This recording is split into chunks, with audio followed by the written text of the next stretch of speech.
everyone, welcome back to my channel. I hope you all are well. So as you all are aware that Australian government is providing an incentive by refunding your Australian visa fees for student visa holders and also for working visa holders. So for student visa, the arrival date is from the 19th of Jan 2022 till the 19th of March 2022, and for working holiday visa holders it is the 19th of January 2022 till the 19th of April 2022.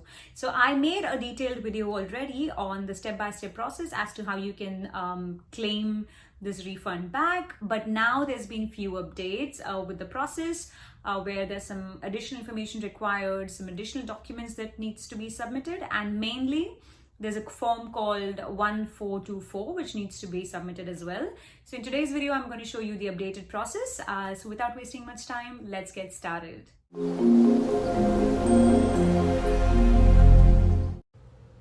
Okay, so let's get started with the refund application process. So I'm going to give you a link for this page in the description box below, so you can just click on that and get started with your process.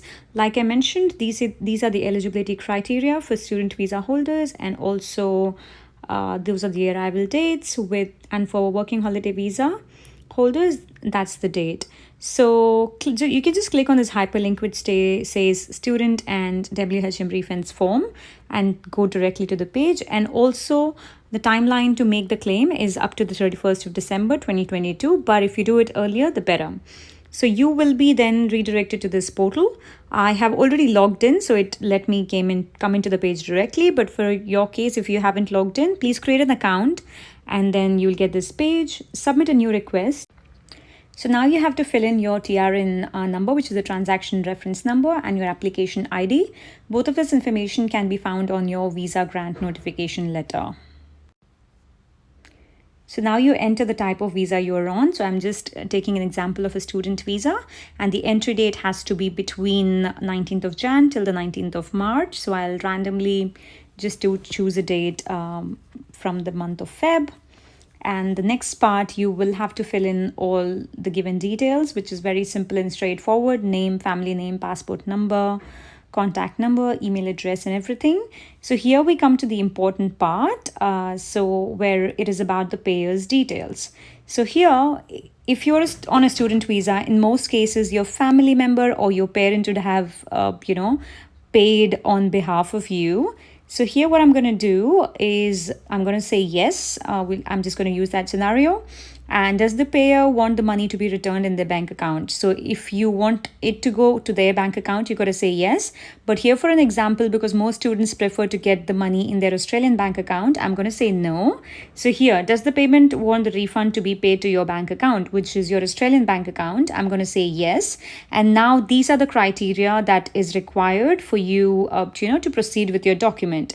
So one thing is the form 1424, which is the most important form that you need to fill in, just to authorize yourself to receive that transaction to your local bank account. There is no estimated time that's given for how long it will take to process your refund.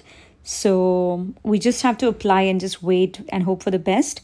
So yeah, these are all just the details about where you need to send the form and all that. And yeah, so here's the main part. And like mentioned, in the form, it says that you only need to fill few parts, which is part A, B, C, D, E, G, and also part D needs to have the signatures. So let's go back to the form again.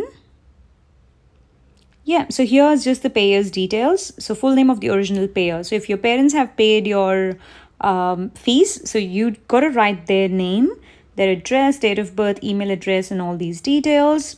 And then coming back to part B, which is the original application details, which is going to be the student. So you write your visa grant number, subclass, your full name, date of birth, and pretty much everything. And part C, if you do have the receipt details, please make a mention of those receipt details as well. Part D again is a mandatory field to fill in. So like mentioned in the portal, it says Part D is mandatory. So coming back to the form, I would say no if the person is deceased who paid your fees, it's going to be no. And does the payer named at question 1 intend to claim the refund personally?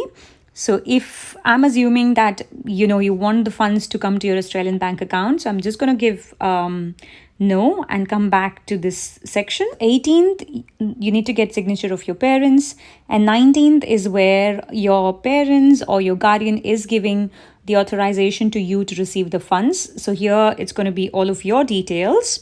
And then part E is just filling out your account details. So your name, banking institute, branch, address, BSB, and account number. And if it's an overseas account, you write the overseas details.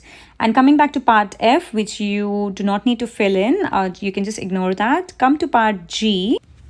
So here's where you will write the reason for why you're applying for the refund. So if I was you, I would probably write that, applying for the refund process as part of the government incentive scheme for fully vaccinated students. You can write that you're fully vaccinated and also write the date of your arrival, and thus you are eligible for the refund. So just there's a lot of space given, but I think you can just, be to the point, write those details. And there's a checklist as well, which you want to have a look and compare. And just at the end, there's a declaration which your parent or guardian needs to fill. And then you can just upload the forms here. So form 124. Apart from that, there needs to be a scanned copy of your Australian bank account, which has your bank account details and everything pretty much, and your address, and then a signed copy of your identity document, which can be your license, which can be your passport, or any document that has your picture and your signature. So once all that is uploaded, you can just click submit. So that's all for today's video. I hope you found this helpful. If you have any further questions, please feel free to reach out to me on my Instagram. The link is given in the description box below. And I'll see you again in the next one. See ya.